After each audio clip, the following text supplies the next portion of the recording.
இலங்கையின் முதற்தர சுற்றுலா தலம் ரீச்சாவின் மாபெரும் உணவு திருவிழா ஆகஸ்ட் மாதம் 7, 8, 9 மற்றும் 10 தேதிகளில் மாலை 6 மணி முதல் 10 மணி வரை. இன்றே டிக்கெட்டுகளை பெற்றுக் கொள்ளுங்கள். கார்க் தீவு ஏன் இவ்வளவு முக்கியமானது?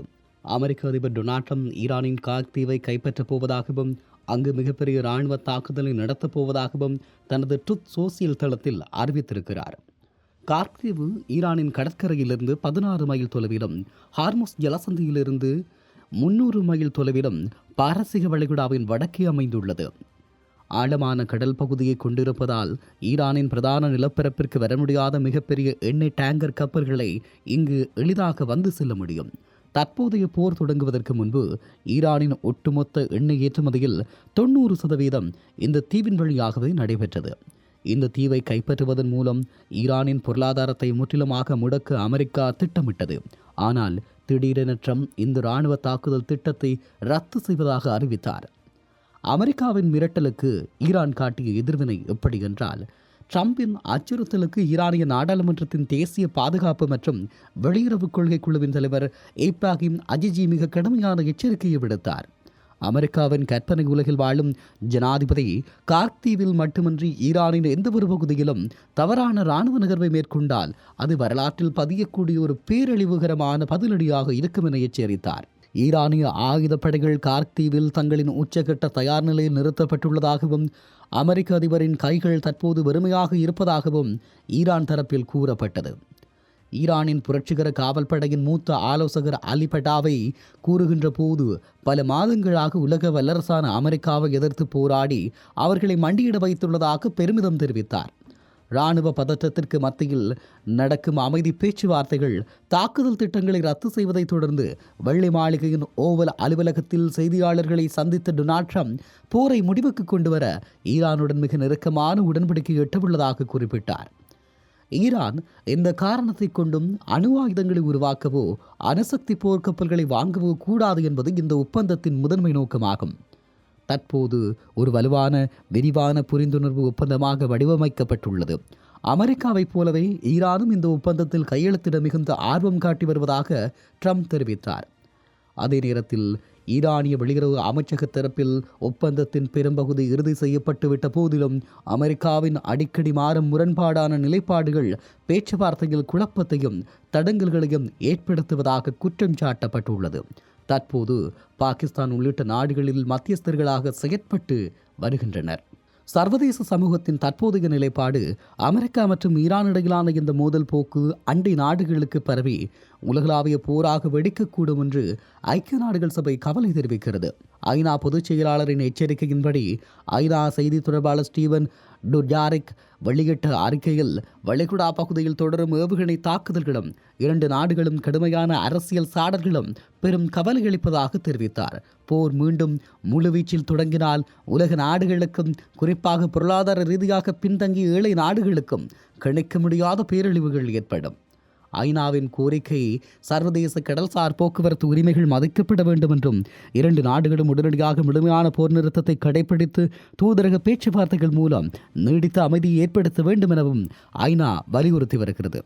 இப்படியான இராணுவ அச்சுறுத்தல்களுக்கு பின்னால் சுவிட்சர்லாந்தின் ஜெனீவாவில் இரண்டு நாடுகளுக்கும் இடையில் திரைமறைவில் நடந்து வரும் ராஜதந்திர நகர்வுகளும் அவற்றின் பின்னணியில் அணு ஆயுத பதற்றங்களும் உலகளாவிய கவனத்தை பெற்றுள்ளன. கார்க் தீவு பதற்றங்களுக்காக இணையாக அமெரிக்காவுக்கும் ஈரானுக்கும் இடையே ஜெனீவாவில் 3வது சுற்று மறைமுக பேச்சுவார்த்தைகள் நடைபெற்று வருகிறது. அமெரிக்காவின் முதன்மை நோக்கம் ஈரான் அணு ஆயுதம் தயாரிப்பதை தடுப்பதாகும். மறுபுறம் தன் மீது விதிக்கப்பட்டுள்ள கடுமையான சர்வதேச பொருளாதார தடைகளை முற்றிலுமாக நீக்க வேண்டும் என்பதில் ஈரான் பிடிவாதமாக உள்ளது. இந்த பேச்சுவார்த்தைகளை முன்னின்று நடத்தும் ஓமன் நாட்டின் வெளியுறவு அமைச்சர் இரண்டு நாடுகளுக்கும் இடையிலான பேச்சுவார்த்தையில் குறிப்பிடத்தக்க முன்னேற்றம் ஏற்பட்டுள்ளதாக தெரிவித்துள்ளார். அடுத்த கட்டமாக லியன்னாவில் தொழில்நுட்ப ரீதியிலான ஆலோசனைகள் திட்டமிடப்பட்டுள்ளன. அமெரிக்காவின் முதன்மை பேச்சுவார்த்தையாளர் ஸ்டீவ் விட்டாப் நிலைமையின் தீவிரத்தை எச்சரித்துள்ளார். ஈரான் தங்களின் அணு உலைகளில் அணுகுண்டு தயாரிப்பதற்கு தேவையான தொழில்துறை தரத்திலான மூலப்பொருட்களை பெறுவதற்கு இன்னும் ஒரு வார கால அவகாசமே அமெரிக்கா கருதுகிறது. இதன் காரணமாகவே ட்ரம்ப் ஒருபுறம் பேச்சுவார்த்தை நடத்தினாலும் ராஜதந்திரமா அல்லது இராணுவ தாக்குதலா என்பதை அடுத்த 10 நாட்களுக்குள் உலகம் அறியும் என எச்சரித்திருக்கிறார். ஒருவேளை ஜெனீவாவில் அணுசக்தி ஒப்பந்தம் எட்டப்பட்டாலும் இரண்டு நாடுகளுக்கும் இடையிலான போர் மூழ்வதற்கான ஆபத்து முழுமையாக நீங்காது என வாஷிங்டன் அரசியல் வட்டாரங்கள் கருதுகிறது. அதற்கு முக்கியமான காரணம் ஈரானின் ஏவுகணை திட்டமாகும். அமெரிக்காவினுடைய இது தொடர்பான கவலை ஈரான் தயாரிப்பது வரும் அதிநவீன பாலிஸ்டிக் ஏவுகணைகள் மிக விரைவில் அமெரிக்காவின் பிரதான நிலப்பரப்பையை தாக்கும் வல்லமையை பெற்றுவிடும் என வெள்ளை மாளிகை அஞ்சுகிறது. ஆனால் தனது பாலிஸ்டிக் ஏவுகணை திட்டம் குறித்து அமெரிக்காவுடனோ அல்லது வேறு எந்த சர்வதேச நாடுகளுடனோ பேச்சுவார்த்தை நடத்தவே முடியாது என ஈரான் திட்டவட்டமாக மறுத்துவிட்டது. ஈரானுக்கு எதிரான இராணுவ நகர்வுகளில் அமெரிக்க அதிபர் டொனால்ட் ட்ரம்ப் எடுக்கும் தன்னிச்சையான முடிவுகள் அந்த நாட்டு நாடாளுமன்றத்திற்குள்ளேயே விவாதங்களை ஏற்படுத்தியுள்ளது. அமெரிக்க செனட் உளவுத்துறை குழுவின் முக்கிய தலைவரான மார்க் வார்னர் வெளியுறவு அமைச்சர் மார்க்கோ ரூபியோவிடம் இது குறித்து கேள்வி எழுப்பினார். ட்ரம்பின் உண்மையான நோக்கம் ஈரானின் அணுசக்தி முழக்கமா, அங்கு ஆட்சி மாற்றத்தை கொண்டு வருவதா, அல்லது தங்களின் நட்பு நாடான ஸ்டேலை பாதுகாப்பதா என்பதில் தெளிவில்லை என அவர் குறிப்பிட்டார். அதே நேரம் கடந்த காலங்களில் ஈரானின் அணுசக்தி திட்டங்களை அமெரிக்க இராணுவம் முற்றிலுமாக அழித்துவிட்டதாக ட்ரம்ப் நிர்வாகம் கூறிய போதிலும் ஈரானின் அணுசக்தி திறனை வான்வெளி தாக்குதல்களால் மட்டும் முழுமையாக முடக்கிவிட முடியாது என்பதே தற்போதைய கள யதார்த்தமாகும். இராணுவ படைகள் எல்லையில் இந்த நேரமும் போருக்கு தயாராக வைக்கப்பட்டிருக்கும் அதே வேளையில் மேசையில் பேச்சுவார்த்தைகளும் தொடர்கிறது. ஐக்கிய நாடுகள் சபையின் அணுசக்தி கண்காணிப்பு அமைப்பு இந்த பேச்சுவார்த்தையில் நேரடி பங்கேற்பு திட்டமிடப்பட்டுள்ளதால் அடுத்த சில வாரங்கள் வளைகுடா பகுதியின் எதிர்காலத்தை தீர்மானிக்கும் முக்கிய காலகட்டமாக இருக்கும். எப்படி என்றாலும் இந்த விவகாரங்கள் மிகப்பெரிய கேள்விகளையும் உதாகரமான எதிர்பார்ப்புகளையும் ஏற்படுத்தி இருக்கிறது என்பதும் அமெரிக்கா மற்றும் ஈரான் ஸ்டேல் இடையிலான இந்த போர் என்பது உலகளாவிய அச்சுறுத்தலுக்கான ஒரு அடிப்படை என்பதையும் மறுத்துவிட முடியாது. உண்மையில் வெள்ளை மாளிகை அஞ்சுகிறதா, ஈரான் அஞ்சுகிறதா, ஸ்டேல் தாக்குதல் நடத்துமா என்பதற்கு அப்பால் இந்த யுத்தம் நிறுத்தப்பட வேண்டும் என்பதும் இதிலே ஐக்கிய நாடுகள் சபை போன்ற அமைப்புகள் தோல்வி கண்டிருக்கிறது என்பதனையும் ஏற்றியாக வேண்டும்.